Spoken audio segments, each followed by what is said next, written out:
गुरुर्ब्रह्मा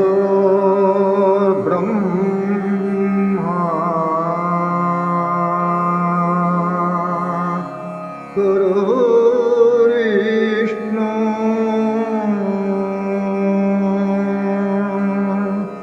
गुरुर्देवो महेश्वरः गुरु साक्षात् परब्रह्मा गुरु साक्षात् परब्रह्मा तस्मै श्री गुरवे नमः।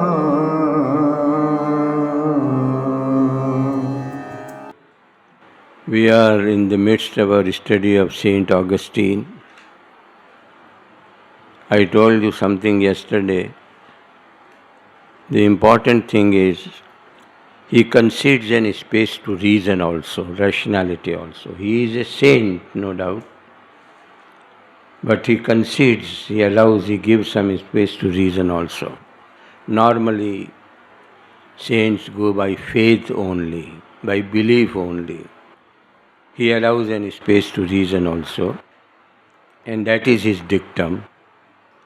Understand in order that you may believe, believe in order that you may understand. Believe in order that you may understand in order that you may believe. What it means, understanding and belief, reason and faith should go hand in hand. They are not contrary or opposed, each opposed one to the other. It is not like this. They should go hand in hand. He says, whenever you come across a revelation, I have already told you, religion relies mostly upon revelation, not upon reason. Revelation means things are shown to you, things are told you, and no question-answer session is permissible. Revelation also is a source of knowledge, as there are other sources of knowledge, perception, inference and testimony. You should have read or you should be reading. Apart from this, these are the three ways of natural knowledge. You have another way of knowledge also, namely revelation. Things are shown to you, they are revealed to you. You don't arrive at them by a discursive ability, by argumentative effort, not like this. They are just shown to you. All religious experiences, as I told you yesterday, and chiefly the mystical experience, is pure, totally a revelation. It is shown to you, it is given to you, it is experienced by you. You saw yesterday quite some pretty examples. There is a wonderful book, Mysticism by Evelyn Underhill. If you get a chance, read it. It is a wonderful book. There are other books also, Varieties of Religious Experience by William James. You can read as much as you can. But revelation is a principal source of knowledge for saints and in study of religion. He says, do not blindly swallow things. If there has been a revelation, try to understand it, meaning analyze it rationally and get at the truth of it. Meaning employ reason also in your understanding of the phenomenon or the revelation. If there is understanding, have belief in it. Initially also, I may tell you, as I told you yesterday also, in the formation of the hypothesis, at that stage, all research is done, various stages, collection of the material, analysis, all these things are there.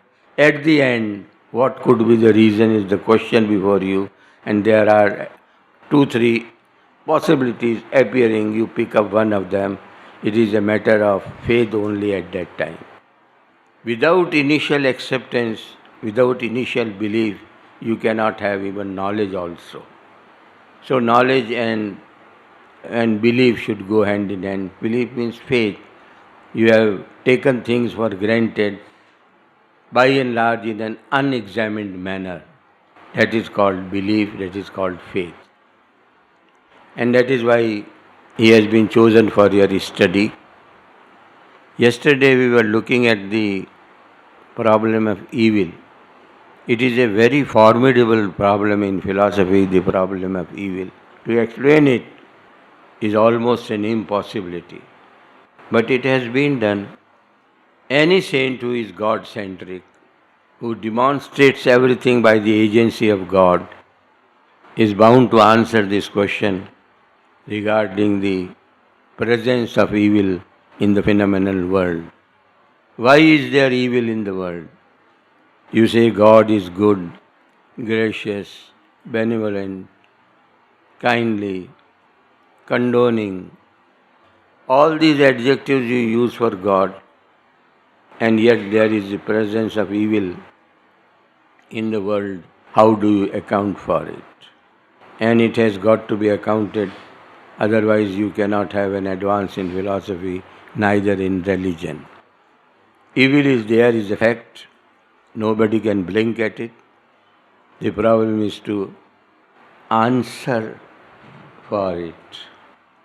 What answer you give for it? Proceeding logically, evil is there either with the consent of God or against the will of God. There is no third possibility. Evil is present in the phenomenal world either with the consent of God, means God has allowed it, or at least tolerated it. That also makes God's intent suspect. He is not all benevolence to man, or it is against the will of God. God does not want evil to be in the world, and yet evil is there, meaning evil is another center of power in the world, apart from God. If you are there, in spite of a particular agency, you are not governed by that agency. Very clear. Both ways you have to compromise either the omnipotence of God, all powerfulness of God, or the goodness of God. How do you account for it? One of the answers St. Augustine has proffered, and it is this. Why are you bemoaning the fact of evil, stressing it endlessly against the colossal presence of good in the world? What is evil? This is a simple question he asks. Evil, let us take an example. What is dishonesty? You will say, absence of honesty is dishonesty. You cannot say, this is dishonesty. Dishonesty will have to be explained in terms of honesty only, which is the positive virtue. Dishonesty is a negative virtue. At best and at most, it is an omission, it is a privation, it is a deprivation. Of what? Of honesty. The positive virtue is honesty, not dishonesty. What is dishonesty? If anybody asks you, you say absence of honesty. Immediately, no second thought. That way also you are stressing upon evil so much. It is only a negative quality. There is nothing positive or existent about it, as the word in philosophy is used. It is only absence of the good that is called evil. And look also, therefore, at the status of evil.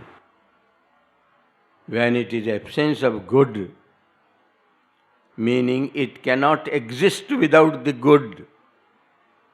If there were no evil in the world, if there were no good in the world, how would you know what evil is?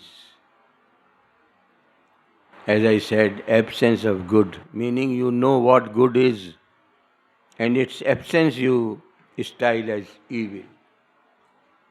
It is a privation, it is an omission, it is a deprivation, it is an absence of something, meaning the true status is of the something which is absent here. That is the status of evil. Apart from that, how would you know the virtues of good? Everybody likes and loves the good.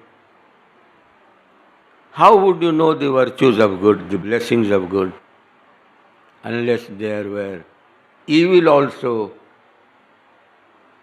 to oppose and counter it? So evil, good. Evil cannot exist without good, but good can exist without evil. You know the virtues of good only due to the presence of evil. Students of drama know there is something like a foil. A character, is made a foil. No, you don't be stopped with a jerk, Just think over it, because understanding is, I think, more important. Anyway, your choice. It is my suggestion only, and it is my duty also to give you suggestion. Evil cannot exist without good. How would you know the blessings of the night unless you first know the tyranny of the day? Then only you can know it. Gurudev Shivanandi Maharaj is not tired of stressing at every step that evil exists to glorify good. Mark his words. Evil exists to glorify good. Unless there were evil, good would not be glorified. That importance evil has. So, we need not bemoan so much the fact of evil in the world, in the phenomenal world. Augustine,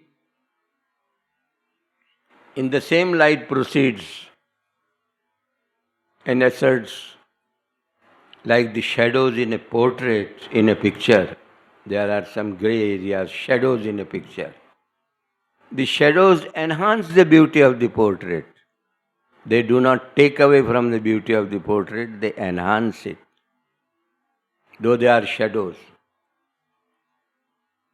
Like the shadows in a portrait, evil also has its own place in life and it makes life beautiful. That is the role of evil in the world. God, as He tells us, created everything, and everything is created for good. Everything truly serves the good. Only we should not judge everything from our individual point of view. In the total scheme of things, no creation is amiss. It cannot but serve the good. It is a matter of understanding and faith. And then Augustine says, you are used to howling, you are used to crying. Your lot is this only. You are bewailing the presence of evil in the world non-stop, endlessly. But have you ever asked Who is answerable and responsible for the presence of evil in the world? Who is responsible? Not God, you alone. How man is responsible for the presence of evil in the world when he is suffering under evil? He says, recall the day when your forefather indulged into sin, the first sin in existence, which he calls the original sin. The concept of the original sin has a paramount place in philosophy. Yes, you are the originator of evil in the world. The Christians have a living faith in the concept of the original sin. You, your father, your forefather, your first father and mother committed the sin, the first sin. The concept of the original sin. You know the biblical story, but it is also my duty to repeat it. God was in heaven, all was very well, he had his own legion. The next in command was, who later on came to be known as the devil or the Israfil. There was a war. Israfil wanted to topple God. He was defeated and thrown down from heaven into Hades. Hades means hell, the underworld. He was nursing a curse also, a grouse also. He assumed the form of the serpent. He had access to heaven and all these things. It was possible. He was an archangel after all. After this,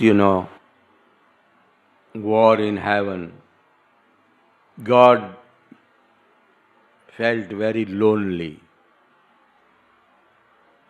He had company with these archangels only, and he fell apart from them, or they fell apart from him, whatever. And in his loneliness, God created man. The first father of man, Adam, was created by God to keep company with him. He put him in the Garden of Eden.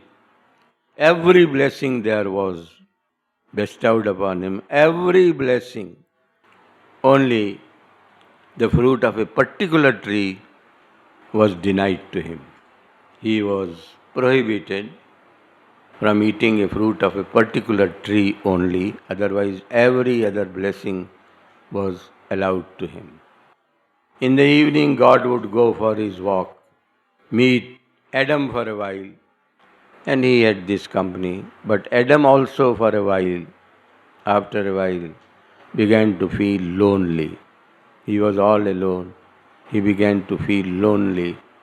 And one day he complained to God that he was also feeling lonely. God pulled a rib out of him and created another being, the mother of all mankind, calling her Eve. His companion Eve was created thus way, and because she was created by pulling out a rib of Adam, in the Bible man is styled as the son of God, women are styled as the daughters of man. Anyway, Adam and Eve were both put in the Garden of Eden. They were immortal in the Garden of Eden. They were above all sin. Sin had not touched them. It went on very well for some time. But this devil was nursing a grudge against God. He wanted to equalize accounts. So in the form of the serpent, he had the entry. He cultivated friendship with Eve. He knew that between the two, the weaker one was the woman only.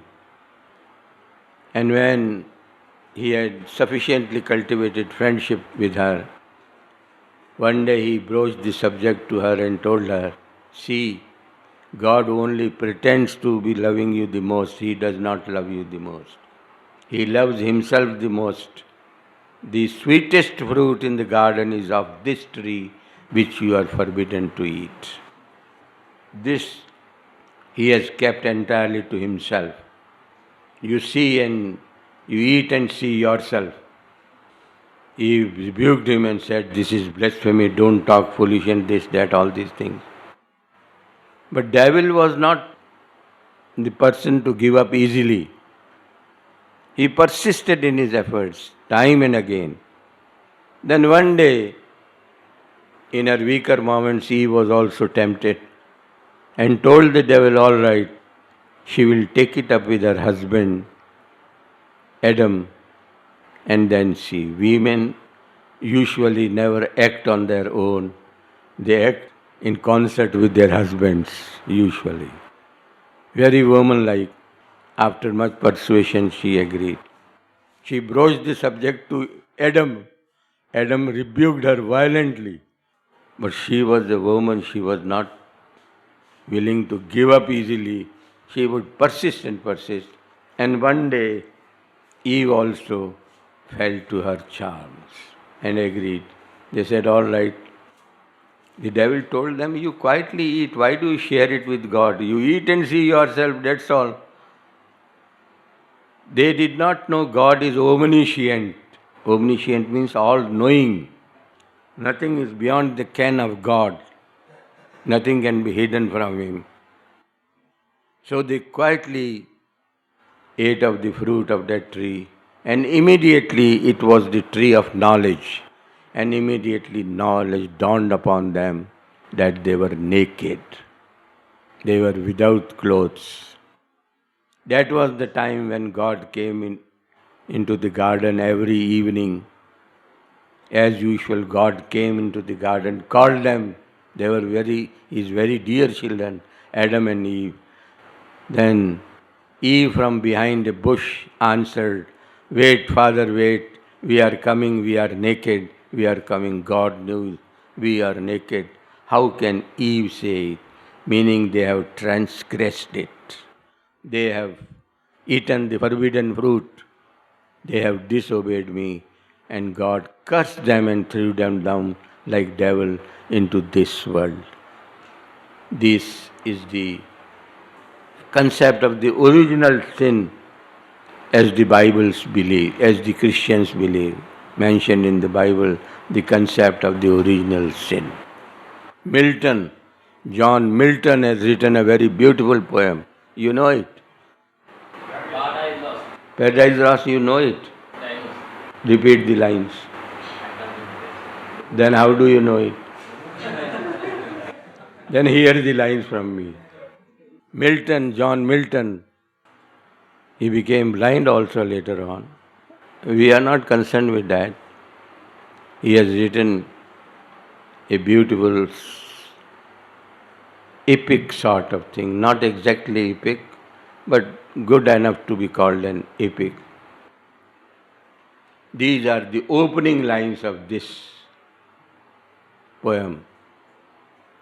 Of man's first disobedience and the fruit of that forbidden tree, whose mortal taste brought death into the world and its woes.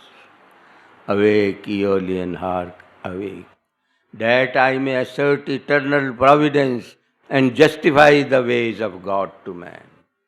These are the lines at the beginning. Man's first disobedience, God forbade them to eat of the fruit of tree of knowledge. They did it. That was the first sin. Man was above sin and sinless till then. He became sinful after eating the fruit. He chose to commit sin. He was not forced to commit sin. Out of his free will, he entered into sin. Augustine writes beautifully, man entered into sin free and came out of it unfree. Man entered into sin free to sin or not to sin was with him. He chose to sin. He could as well choose not to sin. At the end, I will teach you a lesson on ethics also. You will get to know then what can be called a voluntary action subject to moral judgment. For the time being, here at least understand, man chose to sin. He willingly ate of the fruit. He could as well say no and not eat it. But he chose to do it. And once he chose to sin, he was bound by the exigency of sin. He could not escape it. The consequences are bound to follow. And immediately he became mortal. He was immortal, above sin. All these things were there. He became mortal, subject to death, subject to evil, disease, poverty, evil, everything. It is man who did it. So Augustine says, you must bear in mind he is a saint, he is a Christian saint, he belongs to a particular denomination. Naturally, he will go by the dictates of the faith. This is a living faith with the Christians. This is a very live thing with them.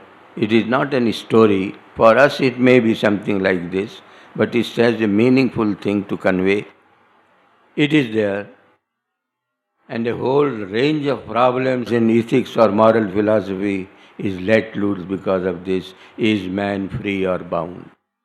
Is man free or determined? This is a very larger question which requires to be answered. But this is what Saint Augustine tells us, the concept of the original sin. Man chose to commit sin. And once when he chose to do it, he has to bear the consequences. He has to undergo the sufferings of all these things. So he says, why do you bemoan? It is to your choosing only. You did it, and therefore you have to suffer. That is the explanation which he gives for the problem of evil. That was a very formidable problem for Saint Augustine. And this way, he saves the goodness of God along with omnipotence. Evil is neither with the consent of God nor with the will of God. It is because of the choice of man. Man chose to sin, and therefore he invited upon his head the consequence of evil doing. That is his problem. That is his answer to the problem of evil. Then, as a saint, all other things you can surmise on your own. Saint means withdrawn from worldly life. Naturally, the best type of life is a saint's life. Withdrawal from daily life, life of hectic activity and commission of acts both sinful and non-sinful. Withdrawal from world is an ideal for them. Life in a monastery is preferable in every circumstance to life in the world outside. He advises not to cultivate love of property, but if you can't do without it, have it, but do not be involved in it. Like any saint will tell us, marriage he would frown upon. And the final value which he puts upon existence, human existence, is life in a monastery is the best, is the ideal, so that in a monastery you can indulge in an uninterrupted manner the silent enjoyment of God. This is what he says. the silent enjoyment of God you can indulge in a monastery. Other things also, because there is ample place for element of faith or belief in his philosophy, he would naturally say, all things cannot be understood rationally. You cannot understand everything rationally. You have to accept certain things on the authority of the church. The last word is uttered by the church, which is the representative of God on earth. He says in so many words, in a situation of difference of opinion between the secular state and the church will have the last word with it. The secular state will have to succumb to the will of the church, because the church is the representative of God on earth. It reflects the will of God, and therefore the church is supreme and paramount.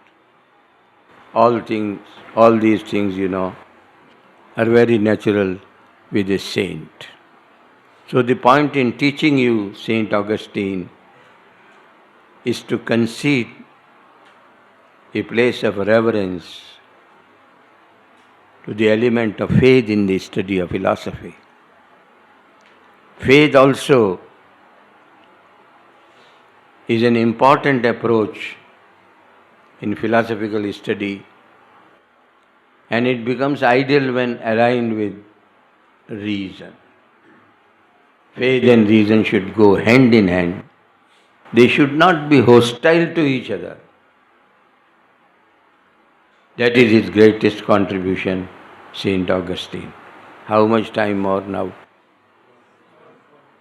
One person speak kindly so that I may hear. I don't know at what time it goes. This watch I can see. And all right. So this is enough for you today, Saint Augustine. Then one more saint you have to study, Saint Thomas Aquinas. Thomas Aquinas. Saint Thomas Aquinas. You are saying something, then speak it out. Let me hear it. What is, you want to say something? Silence. Do you know silence speaks louder than speech? It is the truth. In a mystical experience, the highest wisdom is revealed in silence.